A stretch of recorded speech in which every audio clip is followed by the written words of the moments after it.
pouvez lire le livre, et dans d'autres pays, même en France. Même en France. Je parle de l'Algérie. L'Algérie, la France, c'est pareil, ou un autre pays, il y a partout. Mais simplement, c'est à nous, quand vous parlez du plagiat, c'est à nous de mettre en place et donner des idées, à mettre en place des modules sur l'éthique et la responsabilité de chaque étudiant ou chercheur ou peu importe. C'est à nous de changer parce que nos enfants, si on ne leur montre pas le chemin, ils vont partir sur le même chemin, ou même si dans ce chemin ils dérivent, ils vont prendre. Donc on ne va pas aller dans la critique parce que la critique n'amène pas à grand-chose. Ça mène à des conflits.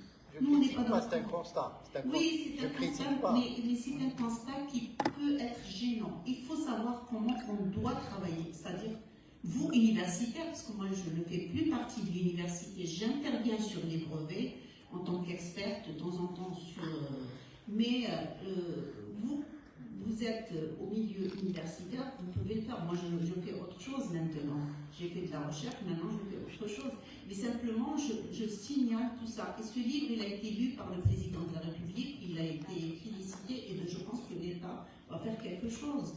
Donc, il ne faut pas qu'on reste dans la polémique, il faut qu'on arrive à travailler ensemble sur cette démarche d'éthique. Voilà. Parce que ça ne sert à rien de rentrer dans le conflit et on ne va pas aller à grand-chose.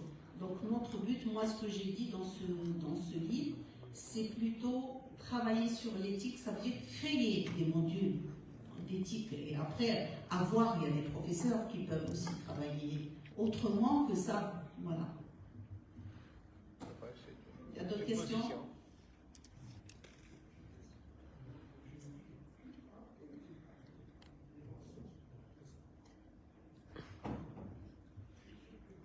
On peut passer à l'autre ouvrage.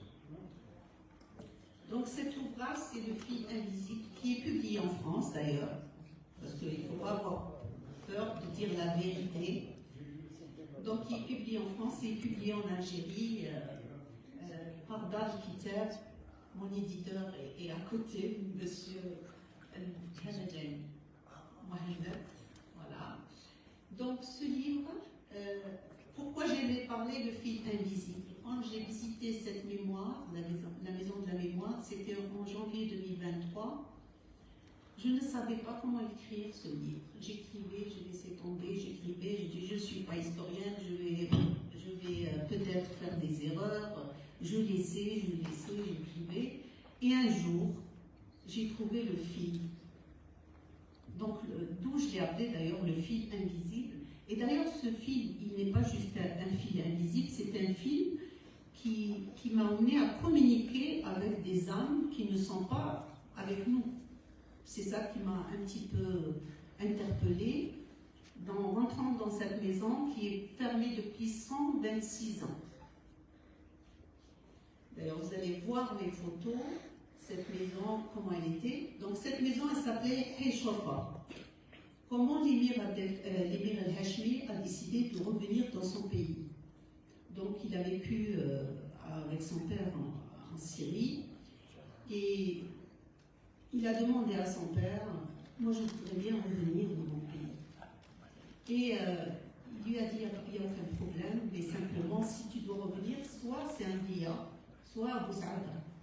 Parce qu'à Médéa, il y avait de la famille, et à Abu Saada, il avait des familles il avait des amis de confiance, notamment la famille Bisker. Et d'ailleurs, ils ont trouvé des livres dans la maison de Hashmi, tome 1 et tome 2. Je vous montrerai le livre qui vient juste de sortir d'ailleurs.